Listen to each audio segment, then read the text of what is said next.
Welcome to Shoot the Ones, a mixed martial arts podcast with your hosts with the most, and we are pleased to bring you episode 22 of the show. Hi, I'm Dema. And I'm Genya. What an excellent lineup do we have for you this week. Firstly, we are extremely excited to be back after a week off. Dema and myself will start the episode by going over a few of the fights in Glasgow, Scotland that happened on July 16th, UFC Fight Night 113, Nelson vs. Ponzinibbio. Then we take a look into the UFC's first ever trip to Long Island for an exciting UFC on Fox 25 Weidman vs. Gastelum card. And then finally, the MMA card that we have all been waiting for. UFC 214, Cormier vs. Jones 2, the rematch in Anaheim. Guys, you can catch us on SoundCloud, YouTube, MMApodcast.com, iTunes, and Stitcher. So let's get right into the show with UFC Fight Night 113. Yeah, Dema, this card in Scotland turned out to be a lot of fun. We're not going to go over the entire card, but there were a lot of really impressive performances. We will announce a lot of the winners, like Leslie Smith got an impressive win on the prelims, Brett Johns, Danny Henry, Scotland's own, and a slam throw from Galore Buffando that we haven't seen too much in the UFC before. Yeah, dude, that slam was nasty. I mean, it looked like a choke slam from WWE. Like, he shrugged him off, and his opponent, Charlie Ward, he fell kind of face down, and I believe that knocked him out. I don't think the follow-up shots were necessary per se in that regard. Well said. I haven't seen this slam really before done this way, where they're just kind of grappling and he shrugs off, the grappling exchange from Charlie Ward. Charlie Ward has had a rough go at it so far in the UFC. I'm not sure. I think in his two fights he's lasted maybe 26 seconds total against the two fellas he's faced. But interesting thing about Galore, coming into this fight, we didn't know a ton about him. I mean, this guy he fought 3 times in 2010, twice in 2012, once in 2015, and now in 2017. So he's got pretty big time gaps in between his fights. And the only ways that he has lost it in his career were, getting a little bit chaotic and DQ to a legal knee. So this is an interesting prospect, and he's only got, 2 losses that came due to disqualification. Yeah, this guy looks like a beast, and I mean, he came in there and looked like a world beater against Charlie Ward, so I'm going to be excited where he goes next in the UFC. So, other than that beastly performance, we had Alexandra Pantoja finish Neil Seery in the 3rd round, rear naked choke. Danny Roberts secured a victory over Bobby Nash in the 2nd round via KO punches, which was pretty impressive victory there. And then the main card began. The Fox Sports 1. Yeah, they started the card off with a really impressive performance from American Kickboxing Academy's own Justin Willis, who seemed to be a pretty good heavyweight, moved around well, And the crazy thing, Dema, is he's a heavyweight limit guy. He's got a cut to heavyweight. He's not a small heavyweight by any means. And I was impressed with the way he was able to move around in there. After that, Khalil Roundtree seemed to have a huge speed advantage in a fight that had a lot of bad blood coming into it, and he got the win as predicted here on Shoot the Ones. I wanted to ask you about that. It looked like there was some bad blood because, he was staring at him after he finished him and shit like that. It looked like there was some tension. But what was the bad blood? I wasn't aware of what their beef was coming in.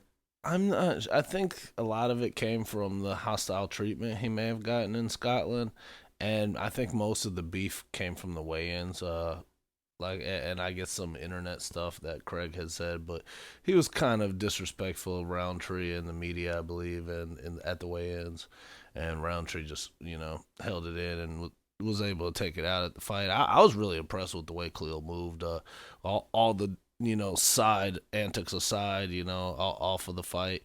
I was really impressed with the way he was able to move and get in there, and his takedown defense isn't beating him in fights anymore, whereas before, if he was fighting anybody with the slightest bit of wrestling, you're like, oh, shit, it's going to be a tough night for Khalil. But, he's getting good training, and you could tell he's getting those skills up. And he looked like a finisher there. I mean, those hammer fists were thing of beauty. Like that was a glorious finish. And then after he knocked him out, he stood up and looked him in the eyes, Yeah. which was a scary fucking thing. And Yeah. did you notice the shorts he was rocking? No. He was rocking yellow shorts, which is weird because they typically make you wear your country shorts. And yellow is kind of known for Anderson Silva. You know, Khalil and Anderson have trained together, are friends. I don't know if that had anything to do with him being able to wear the yellow shorts, but it is an interesting storyline. I wasn't aware of any of that, but cool. Moving ahead, we saw a unanimous decision win. Jack Marshman over Ryan James. I didn't catch this fight, so I was gonna ask, do you have anything to add about this? I watched this fight. I was a little bit disappointed in the winner, Jack Marshman. He was the biggest favorite on the card, if I'm not mistaken. And it just wasn't that impressive a victory, man. It really was a unanimous decision, but it really could have gone either way, man. Jans had a really strong second and third round. It really came on strong. I expected more out of Jack Marshman in that fight, and it kind of shows me where he's at in that division, to be honest with you. Gotcha. But the next one I did happen to catch, and it was a lot more impressive than this fight we just talked about. That's true, man, and a tough way for Stevie Ray to go out in his hometown. But for Paul Felder, man, he's a wicked lightweight there. He's somebody to be reckoned with.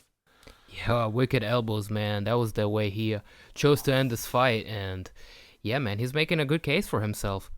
Yeah, definitely. I think a top 5 fight in the near future is very possible. Maybe Edson Barbosa or somebody like that. Fair enough, and it would be a match I would like to see. Yeah, him and Barbosa would actually be a rematch. I know he was beaten by Barbosa in a really back and forth match when he first entered the UFC. And I would definitely like to see that fight again. Yeah, because I think he's grown since then. I agree, man. He looked damn good at his last 2. He seems to be getting his distance down better. I think he's really somebody to be reckoned with in that lightweight division. And moving right ahead, Cynthia Calvillo is also somebody to be reckoned with in the women's. It's the 125-pound division, right? It's the 115, but they Okay. fought at a catchweight because JoJo couldn't make the weight. She Yeah. came in at 118. Yeah, Joanne Calderwood did come in overweight, Dema, and it's kind of a disappointing weekend overall for her. She wasn't really able to show her skills the way that she expected to, because Cynthia Calvillo was a real scrappy competitor in there and made the fight awkward for her. This was a little bit slower paced fight than most people would have expected, but I enjoyed it. Yeah, I think Cynthia was, a step ahead of her throughout the majority of the fight. I think she was a little bit quicker on her feet, and a couple of interesting times they threw almost the same strikes at each other, namely the spinning back elbow they threw and almost landed on each other at the same time. In the main event of the night, Santiago Ponzinibbio defeats Gunnar Nelson in the very first round knockout. Some could say stoppage. I mean, it was a little bit weird at first. It looked legit to me in the very beginning. It looked like he knocked him out. But as a lot of us went back and saw the screenshots, the GIFs, the videos, there was a little bit of foul play at hand. Yeah, I noticed the same stuff when I was reviewing the tape. When the first time it played around, I also thought that it was just a clean knockout, and I didn't see any kind of foul play. But there were pictures posted online of the fingers in the eye, and you could when you slow down the replay, you could definitely tell that it affected the fight. You got to realize we're watching on a television. These guys are 4 feet away from the fighters, like supposed to be staring right at them. You should see an eye poke. I mean, I know there's a lot to pay attention to in there, though. Yeah, and I mean, some of the strikes are lightning fast, too. And in the heat of the moment, hard to tell. But let's talk about this fight a little bit, man. Gunnar Nelson was having some success in there. Like it was a little bit surprised at first that he was beating up Santiago on the feet and was able to rock him twice before, being finished himself. It was kind of ironic in the exchange on the second time that he hurt Ponzinibbio. Yep. Ponzinibbio reached out and kind of pawed him in the eye. That was the first time, and it really changed momentum of the fight. Yep, and then he mounted an offense of his own since then because Gunnar began kind of, you know, wiping his eye and kind of Mhm. on the backing up from that point, and that's where the tables turned, and yeah, that kind of messes up the experience. I was really like impressed by Ponzinibbio after this performance, but the whole fingers in the eye thing kind of, it, It makes you wonder a little bit, like what would the fight would have been without the fingers in the yeah, it eyes. wasn't a fully clean knockout like you said, and I mean, props to him for taking And his advantage of the powers are. situation and, finishing the fight and persevering the trouble that Gunnar put him through. But hey, that was a little bit dirty. Yeah, you got to give it up to the power of him too. That was pretty impressive. His power and being able to get Gunner out of there and take advantage of the situation. You fight until the referee tells you to stop, and Santiago went in there and did his job. But good card, man. It wasn't the most exciting of cards this year, but we had some pretty exciting finishes on there, and some good prospects to look out for in the future. I wasn't disappointed. I mean, I did not catch a lot of the fights because my mom's birthday. We took her out and had a nice little outing. But I did catch most of the fights afterwards, and this was a solid card. I agree, man, and I won't be surprised if, like, in a year or two, you hear about a lot of these guys that were on the undercard of this card right here, and you hear big things from them. Guys that are future contenders in their respective divisions. Indeed, it's kind of a thing we come to expect from these low-key cards. But nonetheless, we are going to take a short break and come back to talk about the UFC on Fox 25 card, Weidman versus Gastelum.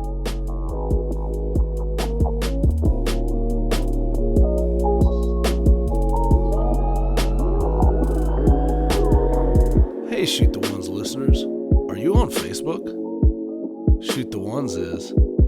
Join the ever-growing Shoot the Ones Facebook page, which is already over 4,000 strong. And now, enjoy the rest of the show.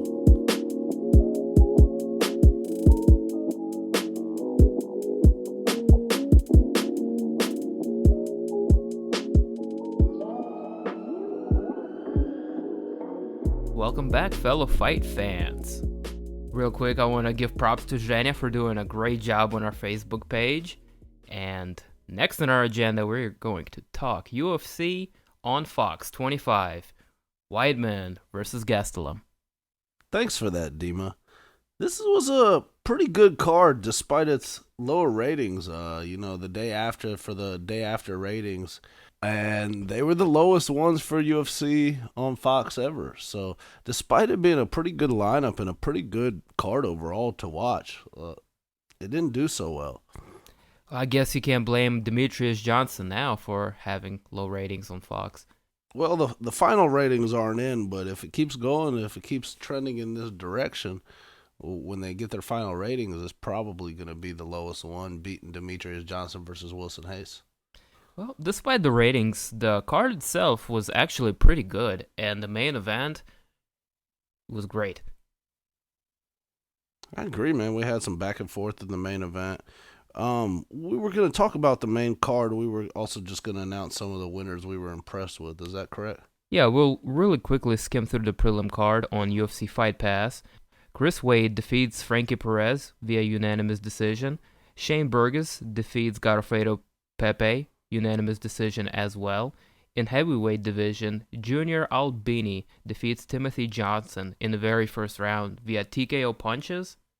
That's correct. I was really impressed with Burgos. That Burgos Godofredo Pepe fight was just excellent back and forth fight. Well, not so much back and forth. Shane Burgos was getting the better of him every round, but Godofredo, bit down on his mouthpiece, and he just kept bringing offense himself, which made it a really interesting fight. And Shane Burgos is a good, confident prospect, very good boxing. And Junior Albini was also very impressive out of those fights he named. Hey, Jenny, I also thought Marlon Vera picked up a pretty impressive win over Brian Kelleher in the very first round. That armbar was pretty slick. Yeah, it was slick and unexpected. Marlon Vera is on a nice little win streak now, He got a win over Brad Pitt in his last fight, now Brian Kelleher. And this was a fight where he came in as an underdog, Dema. He came in as a plus 175 underdog to Brian Kelleher, probably off of the strength of Kelleher's win over Yuri Alcantara in his prior fight, in his UFC debut, rather. So that may be why people were behind Brian Kelleher so much. But this was impressive how he snatched the arm. And Indeed. I mean, once he got the arm, he never let go of it, and his technique was impressive. Other than that, we had Jeremy Kennedy defeat Kyle Bochiak via unanimous decision. Kind of worksman decision victory for Jeremy there. He kind of grinded his opponent down and got the victory there. yeah, that's basically how I was going to describe it. Just a workmanlike effort, and he definitely showed that he was the better fighter than Kyle Bochniak. Jumping into the preliminary card on Fox, Chase Sherman defeats Damian Grabowski by unanimous decision in a fight that he looked really good. Yeah, man, the Vanilla Gorilla backs up the hype that's slowly building up around him. Following Chase Sherman's unanimous decision victory, Alex Oliveira came through as the underdog, as well as Eric Anders in two really vicious knockout performances. Yeah, man, we were treated to some flashy knockouts in the back-to-back fights. First came the second round, knockout Alex Oliveira over Ryan LaFleur, and then the Eric Anders was able to secure a first round knockout over Rafael Natal, a quality opponent. I was really impressed with both of these wins for different reasons. Oliveira came in as an underdog, and Ryan LaFleur is a tough opponent, man. And it was kind of odd, Dema, during the broadcast. Brian Stan was real big, he was real strong on Alex Oliveira joking around a little bit too much in the octagon. And Dominic Cruz was like, hey, man, that's his style, let him do him, and it seems to work for him. And shortly after, man, he got that brutal knockout punch. Yeah, he was very patient with it, and it definitely paid off in the end. I agree. And Eric Anders, what I found interesting about him, and he's a middleweight, former LFA champ at middleweight, Eric Anders, and also former Alabama linebacker on their 2009 national championship team. So this is a pretty big athlete, Dima, and he came in, with a lot of hype to his name, fighting already an established guy in Rafael Natal, and he was able to knock him out and in pretty impressive fashion. You are correct. This improves his record to 9-0. He remains undefeated, and yeah, this kid looks really impressive. His debut in the UFC, is, you could say, almost as good as Justin Gaethje. Yeah, it was really impressive, man. And a lot of guys have been making impressive debuts recently. Justin Willis on that last card we talked about. On this one, Eric Anders. What I find surprising about this is he's a rare breed athlete, man. How many other guys can you name in the UFC that have a national championship in college sports, much less football? None that I can think of. Impressive athlete nonetheless. And in the final preliminary fight, Ilyusu Zaleski dos Santos defeated hometown Lyman Good in a split decision, which I thought was awarded to the right guy. Yeah, it was a good fight. It was real close, and a split decision. Well, shit, was it a split decision? Mm-hmm. Yeah. 230-27s and a 28-29. For sure, man. Zaleski dos Santos and Lehman Good was a pretty close fight, and I believe it came to a split decision, and Zaleski was able to get the nod from the judges that way, but it was really competitive. I agree, man. These are both former champions of other organizations. I believe Lyman Good was a champion at Bellator at one point, and Zaleski dos Santos was the champion of Jungle Fight. So, battle of former champions in different organizations. Good fight to end the preliminary card off. Indeed. Let's move into the main card on Fox with the opener in bantamweight division. Always impressive, Jimmy Rivera defeats Thomas Almeida via unanimous decision. Yeah, precursor, man. I didn't do, besides this one fight, my predictions were a little bit off on this main card. I was one of four, and that's rare for me. But that kind of also shows what I enjoy about the sport. So man, it's never very predictable. It's always you'll always get some surprises in there, and there were surely some surprises in this main card. I don't think Jimmy Rivera over Thomas Almeida was one of those, Dema. I think Jimmy Rivera, this is 20 fights in a row he's won now, and he's proven to be a really impressive striker, grappler, overall prospect at featherweight.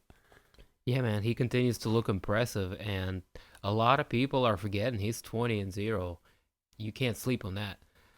That and some of the guys he's beat, man. Uriah Faber in there, and he beat him pretty soundly. For sure. And rightfully so. He goes on in the end, after an impressive win over Thomas Almeida, he goes on and makes call out to, the division's top contenders. I think it's his time, and he is calling for it. Yeah, and with his style of boxing, I imagine him to be a problem for any of the guys in that division. I don't think he necessarily wins against all of those guys, but I think he can even give Cody Garbrandt, some issues with his style of striking. Let's just go back. He called out Cody, TJ. He called out all the He guys called in the top out four. Dominic Cruz, who was, funny enough, he was commentating at the time. Yeah, and he told him, he's like, hey man, it's a respect thing. And then Dominic Cruz was like, yeah, I know you respect me. Classy as always, Dominic Cruz on the mic. But it was an interesting call out, and I think it's time for him being 20-0. He's fought the who's who, and I think this would be a really good match for Cruz coming back after, if he doesn't get to fight for the belt, anytime soon, if they're going to run the TJ Cody match, I think this is a good fight for him to kind of get back in there. I agree. That's the proper progression, I think, for him. I wasn't too disappointed with Almeida's performance. What I appreciated about the Brazilian was, he was losing a lot of the exchanges, but he kept coming forward, man. He's the type of guy that's always in a fight, because he's always, I mean, Jimmy Rivera did some really wise things, when Almeida would be picking up momentum, he would clinch him up, and you could tell Rivera won a lot by experience in this fight. Yeah, man, heart of a champion.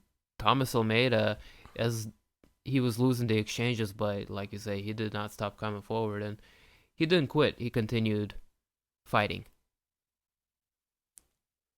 I agree, and after that, we had another war in the light heavyweight division. Gian Vellante took on Patrick Cummins and lost via split decision. Yeah, this was a back and forth fight. It's just for what I remember of it, Gian had a really, really good opening round, and he did a lot of damage to Patrick Cummins, aside from the accidental headbutt, which caused a lot of blood there. The tide started to turn towards in Patrick's Cummins' favor for the duration of the fight, going from second round and forward. But it was really, really close. Gian continued landing, even though at a slower pace. But I think Patrick Cummins was able to, implement his game better. I agree, man. It's really frustrating for me to watch Gian fight because you're always like, man, I feel like he could do better, And then the guys that he's not really supposed to beat, he sometimes gets by and like has those amazing performances. But in this fight, Patrick Cummins kind of wanted it more, and like you said, he was able to come back in the second and third round. And this is two fights in a row where he's done that now. He fought Jan Blachowicz the last fight, got, almost 10-8 in the first round. And he came back in the second and third rounds to win that fight. And he did it again versus Gian Vellante. It was an impressive showing from Patrick Cummins, who proves that he's always in a fight. He's definitely worked on a couple things, like his head movement looked better in this fight. But like I said, I scored the fight for Gian, and I even texted you afterwards. I said, man, the only judge that agrees with you is Sal D'Amato. Maybe your judging is a little bit off, so maybe I was off, but I did hand the victory to Gian myself. I thought he won the second and third round, I think or not second and third round. Excuse me, first and third. first and third. I Yeah, I gave got you. And Cummins. and in the third round, he did have some success in landing. I think it just came at a lot slower pace, and he wasn't able to land as hard. I think the issue was, he really, really pursued the knockout in the first. He smelled the blood, and he really started throwing hard there, trying to take Patrick Cummings out. And yeah, going forward after that, he was just unable to throw as fast and as hard because tired. Yeah, I think like in hindsight after this fight, man, they were really matched up well. This was a good fight, like to watch, but it also is for their trainers and for us as viewers and analyzer people that analyze fights. It doesn't look good for their prospects of how they match up in that division. Either guy So versus the top guys at light heavyweight. The top 10. I think either guy is gonna struggle handily so against you say anybody. neither of them look good here. No, I think it was a good fight for us fans, All right, fair enough. but they got skills that they can lean towards. Like Patrick Cummings, he's got the heart of a champion. He's gonna get beat up for 3 rounds in there and go after you. And Guillaume Vellante, Yeah, that's the problem with the light heavyweight division. I mean, outside of DC and Jones, man, these are the guys who get it. You know what I mean? yeah, exactly. Uh, Moving into the next fight, which was the co-main event of the night, Darren Elkins defeats Dennis Bermudez via split decision. This was another good fight and another decision that I scored differently than most fans, but I'm all right with this. I'm more okay with this decision because I was impressed by a lot of things Darren Elkins did in there, actually. I was impressed with one, his wrestling. I thought Bermudez was going to be a better wrestler than him in the octagon. And the second thing, and this is what I was most impressed with him, is for every time, did you notice this, Dema? Every time Bermudez tried to wrestle, Darren Elkins had an answer by the way of a guillotine. And what that guillotine did was it put a lot of ideas in Bermudez's head. Like, hey, maybe I don't need to be going for this takedown. Or, whoa, he's got a tight guillotine. I got to watch out for that. Yep, it definitely made him hesitant, and the fact that he was threatening with it from very, very early on, Dennis Bermudez kind of stopped the takedown attempts so much going towards the second half of the fight. So that was very effective. And man, Darren Elkins looked really impressive in this fight. I'm actually really, really surprised on how good he looked. Yeah, maybe we shouldn't be so surprised. I mean, this is 5 victories in a row for him. Did you know that? Well, that last one, he went through a war with Mirsad Bektik, and to be fair, he kind of had his ass whooped for I've picked him to majority of the lose fight. every time. In like 4 of the last 5, I'm pretty sure I've picked him to lose. But what I've learned about Darren Elkins is at first I thought it was just grit. He was getting by off of pure grit. He was more gritty than the other guys, and which is the case a lot of times. He is more gritty than the guy he's going against. But he's got some skills, man, especially in the grappling department. Like Exactly. what he showed with the guillotine choke and being able to distract Bermudez with it showed a savvy, like a veteran savvy in there that is hard to find in that division. Yeah, a level of experience, and a lot of people initially thought Dennis Bermudez would be a superior wrestler, which, where my surprise comes from. I did not expect him to be able to defend the wrestling so well in the initial stages of the fight, and as fight progressed, he started imposing his own wrestling and was able to secure several takedowns, as well as quickly get up from, Dennis Bermudez's own takedowns and attempts. Agreed, man. And that 5 fight win streak, he was the underdog in 4 of those fights, I believe. The only fight that he wasn't, I think he started with Robert Whitford. Then he's got a win over Chaz Skelly, Godofredo Pepe, Mirsad Bektic, and Dennis Bermudez. And you're right, man. He comes in as the underdog in all of these fights, but he doesn't care about all that. He comes there to win, and he's got like we talked about a level of grit and a level of skill that back that grit. You know. Yeah, man. So the story of Darren Elkin's rise continues, and we're excited to see where he goes from here. Definitely puts an exclamation point in that co-main. Maybe a fight with Cub Swanson would be an interesting one.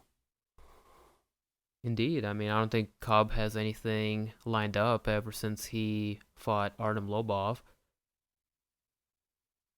And finally, the main event of UFC Fox 25, Chris Weidman defeats Kelvin Gastelum via submission arm triangle in the third round. Yeah, man, it was an impressive fight. Back and forth, good action. Chris Weidman had an impressive showing. Able to secure a choke and defeat Kevin Gastelum in the very third round. Overcomes a knockdown in the first round. It was like textbook Chris Weidman, man. It was good to see him come back. I agree. And by comeback, Chris Weidman this would have been 4 losses in a row had he lost to Kelvin Gastelum. So he was a guy on a mission. You know, he was coming off of 3 straight losses. Granted, the circumstances on all those are different, and if we're being honest with ourselves, Chris Weidman might be the best fighter to have ever lost 3 fights in a row in the history of fighting. So with all that in account, he was on a 3 fight losing streak, and it made the fight interesting. But he was able to impose his size on Kelvin a lot. That was the major story of the fight. I was surprised, as you said, Kelvin got that strong punch off at the end of the round, and maybe if he would have landed a little bit earlier in the first round, he would have had more time to finish him. But it seemed like Weidman was able to, even on that punch, he was able to react pretty well off of it and come back into the wrestling again. What I was most impressed with Chris Weidman was mostly his wrestling and his jiu-jitsu prowess. Yeah, he shook that punch in the first round off pretty well. He continued. He imposed the size, which was the difference of the size. Played a major factor in this fight, and to the point of Kevin Gastelum post fight, he was saying he was certainly looking at going back to welterweight after this. And this was kind of an eye opener for him. As Dominic said, this is going to be a real show of whether Kevin belongs here or not. Now, despite the result, he looked good in there. He was able to land a good shot. But ultimately, man, Weidman looked great in this fight. And, even Sarah was in there bragging about how his fighter looked like superhuman. So, it's good to see Weidman back. I agree, and I think we're gonna see more of Kelvin. He already wrote a letter to the UFC, formally asking to move back down to welterweight. I don't think this is a newly discovered fear of his. I think he kind of knew the whole time when he ran into a guy like Weidman or Rockhold or even Romero that the size discrepancy was gonna play a role. You know, and kind of like Brian Stan said prior to the fight, typically the when the skill sets are equal, the bigger guy typically wins. And Kelvin was getting by off of a speed advantage, and he's also a beast wrestler. But Chris Weidman, he was able to use his size and the wrestling to still get some takedowns on Kelvin Gastelum, who had a really impressive game of getting back up. He was able to stand up every time pretty impressively. And this might be a little bit of a precursor when other former middle welterweights fight, like Robert Whitaker. We'll see how he does, but I think he's more of a guy that's naturally built for this middleweight weight class than Kelvin Gastelum, who's much shorter than most everybody in the division. Yeah, I wanted to highlight kind of what we were talking about earlier. The size discrepancy between 180 and 1 170, well, 185 and 170 is pretty large, and it definitely shows it. So I do think Calvin Gastelum is a better fit at the welterweight division. His skills definitely. He's going to be a tougher fight. His body, his frame for that division, and for him to fight at middleweight, he's a little bit of a disadvantage when he comes to fighting taller and rangier opponents. So yeah, I think logically it's the right move. Gaslam's already had a pretty decent performance against Woodley, who's the champion over there at welterweight. And if you remember that fight, Gaslam kind of had a bad night. And one of the judges still handed him the decision. It was a split decision win for Tyron Woodley. But one judge, even on a bad night for Kelvin, still thought he won that fight. So I do think he's going to go down to welterweight, and if he's allowed to do so, he's going to be an immediate prospect in that division. Agreed. I don't think this loss is gonna really bring him down or anything. He did look good in that fight, particularly the first round, like we said, and he handled this L like a champion with a lot of class and respect. He went out there in front of the panel of journalists, answered everybody's questions, and he just presented himself really classy. I agree, and big win for Weidman in his hometown. He had his whole family there, got them in the ring. Moving on, I would like to see them face possibly the winner of the newly announced Dave Branch versus Luke Rockhold fight.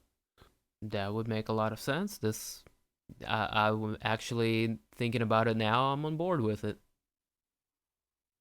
I mean, there's some other fights you can make with Weidman. You can have him rematch Yoel. But I think a rematch versus Luke is probably the fight I most want to see as a fan. Yeah, it kind of builds up to that, assuming Rockhold can get past David Branch. And if I had to make a prediction, I would probably, lean towards Luke. Yeah, I'm a big Dave Branch fan, but I highly favor Luke in that fight. I think his grappling is a lot better. It's not better than Dave Branch's, but that's Dave Branch's strongest point is his grappling. Yeah, I think that's a fight that a lot of fight fans want to see, Dema. Speaking of fights that fans want to see, we are a week away from seeing what is, I billed it as the Summerslam of the UFC. Coming up a week from now is UFC 214, featuring 3 title fights and a shit ton of other fights that we as fans have been looking forward to and are going to be excited to talk about after this short break.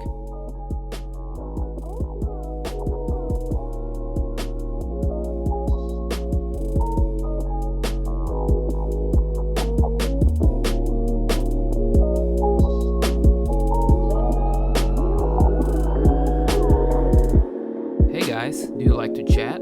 Join me in Morning Chat with Dim, my other show from ST1s Podcast, where we discuss a variety of topics in a more laid-back, live chat format. We can be found on the same YouTube channel as our show, or PlayStation 4 if you're a gamer. Rise and shine in the mornings with Dim, on Mondays and Wednesdays.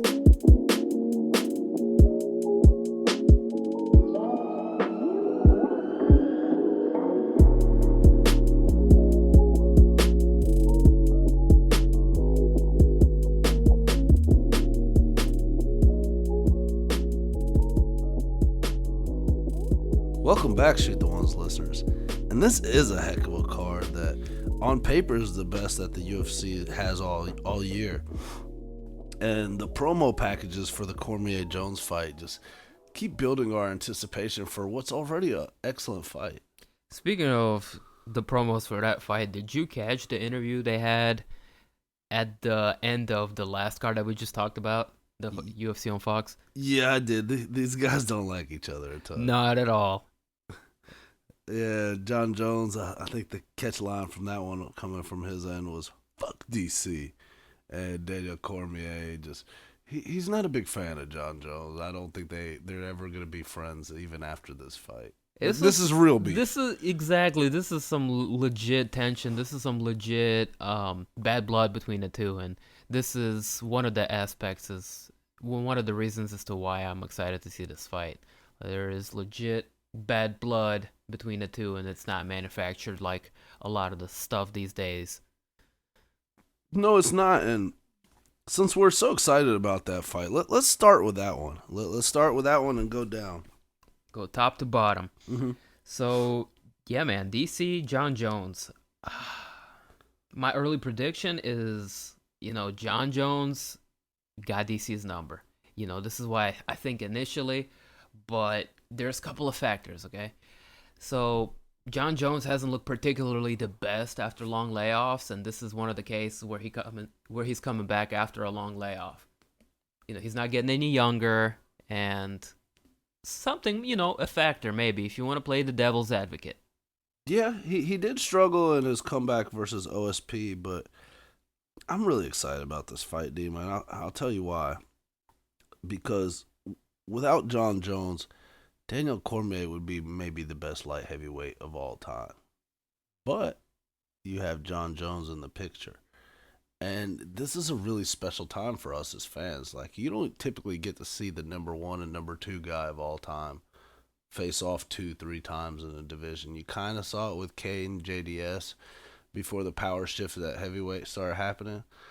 But this is a little bit new to light heavyweight, and these are by far the two best guys, and they've proven to be by far the two best guys. And what bothers me a little bit about this, and why, I want Daniel Cormier to win, and that's why it bothers me, I guess. But like you said, man, John Jones was so dominant in that first fight. It wasn't John Jones' toughest fight. I thought he won 4 rounds of that fight. And Daniel Cormier, I do see how he could win this upcoming fight, but it's going to be tough, man. John Jones, he's a tough opponent for anybody, and maybe the best prospect in MMA history. Yeah, I mean, agreed. There's so many angles as to why this is as to yeah, man, agreed. I mean, there's so many angles as to why this fight is so intriguing. This is the redemption story of John Jones, the former champion, possibly one of the greatest fighters to ever fight, that has made a lot of mistakes and has paid the heavy price by being stripped of his belt. On the other hand, this is the clear fight between the 1 and 2 of the division. In one hand, you have one of the greatest champions in the division, and on the other hand, you have a fighter coming in from another division in which he did really, really good at.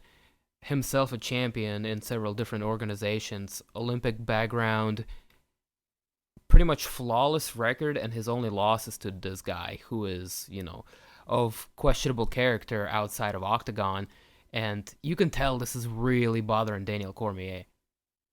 So that's the other angle.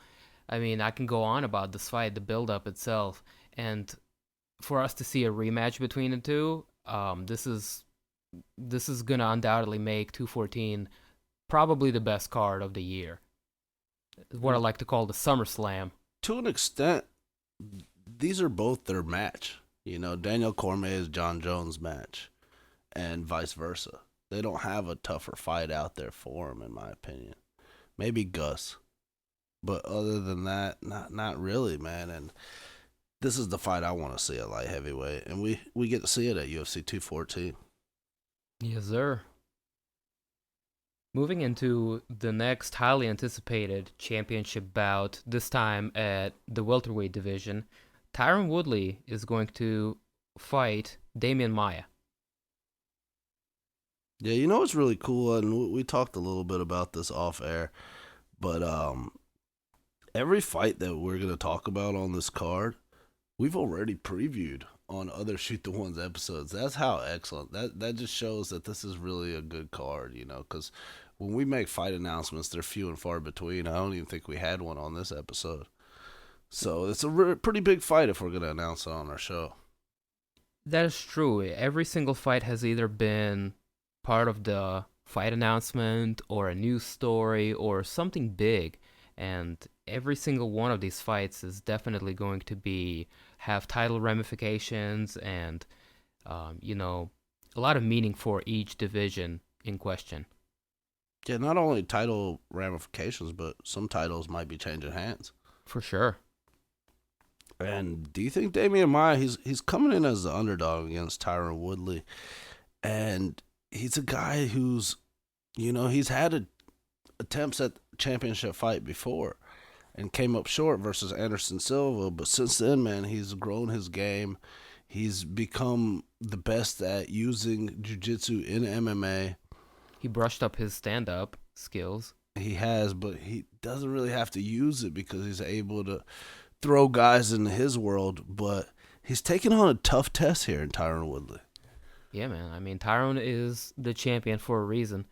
And this is, stylistically, this is probably the most interesting matchup for me. I mean, you have your old school wrestler boxer type, and you have the classical, as we mentioned before, the Royce Gracie 2.0 of the modern day MMA era. I mean, this guy is the highest possible level of jiu-jitsu in MMA that you can think of. So, yeah, man, I'm excited about this fight. If John Jones and DC were not fighting on this card, this would probably be like the most exciting matchup for me here. Yeah, I respect Demian Maia a ton because not only does he take guys into his world, but like you said, he's that highest level of jiu-jitsu. But there's been guys that are really good at jiu-jitsu that sucked at MMA. But he transferred the game into MMA. That's just a nasty game for MMA. However, Tyron Woodley has transferred his wrestling game and just his overall power striking game into MMA quite flawlessly, man. He's had a lot of success winning the title from Robbie Lawler, defending the title twice versus Stephen Wonderboy now. And I remember talking to Ricky Rainey about this fight, and you did as well. He kind of said that, Tyron Woodley, he expects him to be able to stay on his feet and pick Demian Maia apart, which is also a very real possibility of this fight. I could see either happening. Well, there's a few factors. He's going to be harder to take down than a lot of people in the division. He himself being a high-level wrestler, as well as being short and stocky, the kind of body frame that's really difficult to deal with if you're trying to get somebody down. It's definitely going to play a factor. I think mix that in with his explosive stand-up ability, that creates a really dangerous fight for Demian Maia.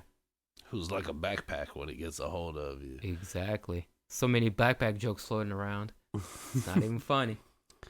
But we've previewed the heck out of this fight, man. I think it's a good fight. I'm leaning towards Tyron Woodley as the winner myself as well.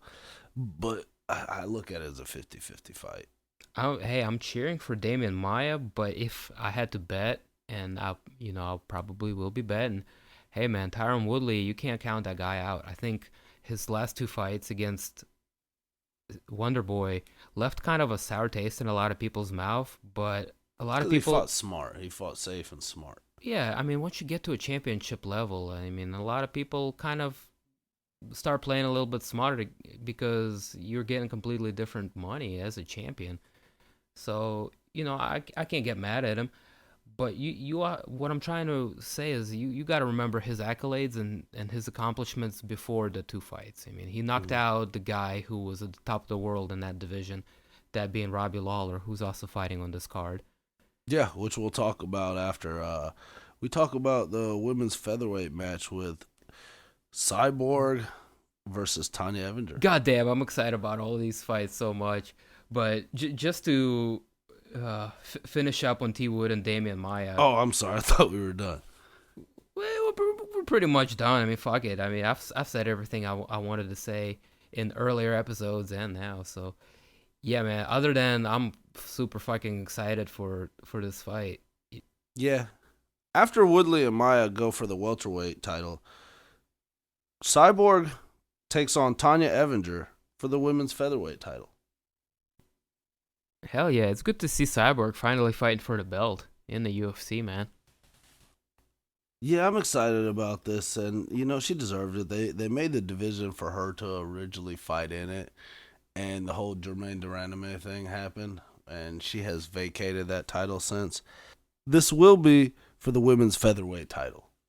She wasn't. She didn't vacate the title. She was stripped because she refused to fight Cyborg. But that aside, yeah, that division has kind of been on a roller coaster, kind of a crazy ride. But it's good to see that she's finally getting that title belt. Like you said, the division was made for her, and you know it's also good to see that Tanya Evinger was able to step in as an opponent because man, a lot of people last minute they kind of get hesitant about fighting Cyborg. You know how that goes. Yeah, and I know for our loyal Shoot the Ones listeners that this might be a little bit regurgitation. We've talked about it before, but I think Tanya Evinger, I don't think that she's got much of a chance to win here. But I do think that she's a tough opponent for Cyborg. I see ways that she could potentially win the fight. And one being her veteran savvy and her grappling grit, just like Darren Elkins was able to show. Tanya Evinger has that same kind of style. I think Cyborg, with the speed, power, and also having pretty good jiu-jitsu herself, I think that she's a tough fight for any female in this world. I think it's been written, man. I think this is Cyborg's night. I think she was meant to come and become the champion at this weight class. It's been long overdue. It's going to be tough for Tanya to, go against all of that. Yeah, and as I said to you prior, or as I said prior to me handing it over to you, I don't think there's a woman in the world that beats Cyborg. But I do like this fight. I think Tanya Evinger is a good fight for her. Indeed. Moving into the next fight, Robbie Lawler is going to fight Donald Cerrone in a bout that was originally scheduled for the UFC 213 card, but was moved. Unfortunately, Donald had a couple of injuries, and well, he had a bunch of shit going wrong. But good to see him recover, and he's finally going to be fighting a week from now against arguably one of the toughest welterweight fighters on the planet, Robbie Lawler. I agree, man. This fight is great for a lot of reasons, especially for the fans. Dima, I did have a question. Um, was this the co-main event of that 213 card, or do you remember, or was it just on the main card as is this one? I think it was the co-main event I to be think so fair. as well. So, it got a little demotion on a card with three title fights. It's right underneath there. So I guess it's the co-main to the three title fights. But it's just a regular main card fight here with Robbie Lawler versus Donald Cerrone. I'm excited, man. These are two guys that like to stand and trade. And when that happens, anything can happen, man. I can see either one of these guys turning each other's lights out. I think both of them have the power to do so. It's really going to be who's landing, and I think personally, I favor Robbie Lawler slightly in this due to his style of punching. But you never know, man. Donald Cerrone can come in there and throw something Robbie's not expecting, a kick or something. I don't know, man. This fight is kind of a wild card for me because there's a couple of reasons. Both guys hasn't haven't fought for a while, so there is this um, room for guys to come back and look a lot better. They healed off of their injuries. They had this extra time. I believe this is Robbie Lawler's first fight back since he fought Tyron Woodley for the belt. Am I correct? Yes, you are correct. Interesting side note, these guys are both coming off of losses to the top three guys in that division. Tyron Woodley, as you stated, and for Donald Cerrone, it was against Jorge Masvidal. Yeah, before that, Donald was super busy, and this was the break he needed after accumulating so many fights and so many injuries. So Donald, he too is coming in a little bit. Well, he did have Both are some coming. shit going down, last month as to why we didn't see this fight happen on 213. Hmm. So yeah, I guess what I'm trying to say is they're going to be healthy coming into this fight, which is going to be good, but it also kind of makes it unpredictable. I agree, and to your point of being healthy, both of them got knocked out in their last fight in pretty brutal fashion. So maybe the time off could benefit both of them. Exactly. But either way, I'm expecting a war, and if it lasts 3 rounds, it's getting fight of the night. Yeah, man. I mean, If it both lasts guys. 3 rounds, then like I don't see it happening, but it's getting fight of the night if that happens. Yo, for sure. I mean, both guys have such fan-friendly styles, and you know, Robbie's a complete berserker. As we saw his legendary fight against Rory McDonald, probably one of the best fights of all time. There, uh, dude is a complete savage. He keeps, pushing forward. He's as tough as ever. If you don't knock him out, he's not going anywhere. So that's what he brings to the table. Cowboy, on the other hand, he's got a variety of striking techniques, which makes him dangerous in his own regard. And I think he's going to pose a lot of challenges for Robbie there. I think he's going to be a ranger, and he does have a diversity of strikes, which, isn't Robbie's forte. Robbie likes to, do bread and butter stuff, kind of like, coming in with the hooks, that kind of stuff. He likes to brawl. So, Yeah, well, Robbie Lawler is more of a boxing style fighter. exactly. He's got a very good boxing base. Donald Cerrone is interesting, man. People sleep on his jiu-jitsu. He's actually really nasty on the ground. He's got really good ground skills. And fantastic kickboxing to add on top. So, And then secondly, he's got the Muay Thai kickboxing game, which is also very dangerous. And that's what's made him a top guy in both the lightweight division and now the welterweight division. But Robbie Lawler is also going to be a considerably bigger guy than Donald Cerrone in this fight. yeah. And with his new renowned success in the UFC, minus, of course, the T Wood fight, he's shown that, he can stand in there with the best guys in the world, the Rory McDonalds, the Stephen Wonder Boys, and have success in there. He never fought Stephen Wonder Boy, did he? Robbie Lawler. I want to say no. Who did he took the title from whom? Those, no, not. Hendricks? Yeah. Was it Johnny? Yeah. It was Johnny. You're right. And since then, defending. Anyways, he's had a really impressive showing since coming back in the UFC. He's been a world beater for a while, and a guy that had maybe the best comeback of all time as a fighter. Yeah, man, for sure. This is really good matchmaking. I mean, I think this is just the right matchup he needs to get back in there. And Cerrone himself has had a bit of time off and was able to nurse their injuries. Good fight. Good fight. Yeah, most importantly, it's a fight that the fans it's good for the fans. They've been clamoring over this. It's good that a lot of times when fights like Donald Cerrone got pulled out of 213, a lot of times those fights don't get rescheduled. So we're lucky as fans that UFC saw that this fight meant a lot to the fans and they wanted to put it back on still. Yep. Moving right along, a fight between two top light heavyweight contenders, Jimmy Manoa versus Volkan Zakazan Ozdemir. Good to see the cousin come back in what is arguably the number one contenders fight for this division. Yeah, both guys been on a tear. Volkan has been a little bit more surprising than Jimmy's, but Jimmy Manoa has been on a tear himself nevertheless. Yep, dark horse is the term, I believe. Volkan has just been going under the radar, derailing people left and right. And I think he finally is getting the fight that he's going to get to show his skills and let everybody know whether he belongs in the top 5 of the division. Yeah, both these guys have really impressive striking for light heavyweights with a ton of power as well. I know that Jimmy Manoa's gotten 2 knockouts in his last 2 fights before losing to Rumble Johnson. And I believe Volkan Ozdemir has gotten all knockout wins since joining the UFC as well. Actually, that's not true.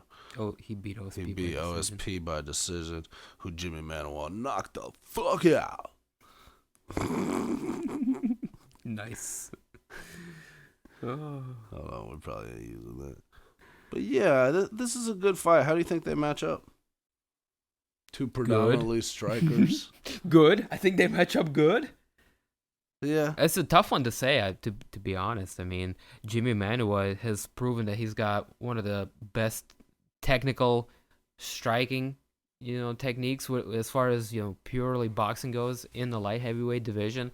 But I think Volkan presents a tough challenge for everybody. I think he's one of those fucking guys that you can't put away, and he keeps coming forward and just continues throwing shit at you. You can't do anything to stop him. I mean, this is going to be arguably the toughest fight for Jimmy Manuel so far in this division. Just in that, I don't think Volkan has the type of chin that's going to go away anytime soon. So, yeah, Jimmy's in for a war, dude. I agree. And I don't think he's going to go down as quick as his last opponent. Who did Jimmy last Corey face? Anderson. Yeah, I think Corey Anderson went down pretty easy in that fight. I think Volkan's very athletic light heavyweight with good power.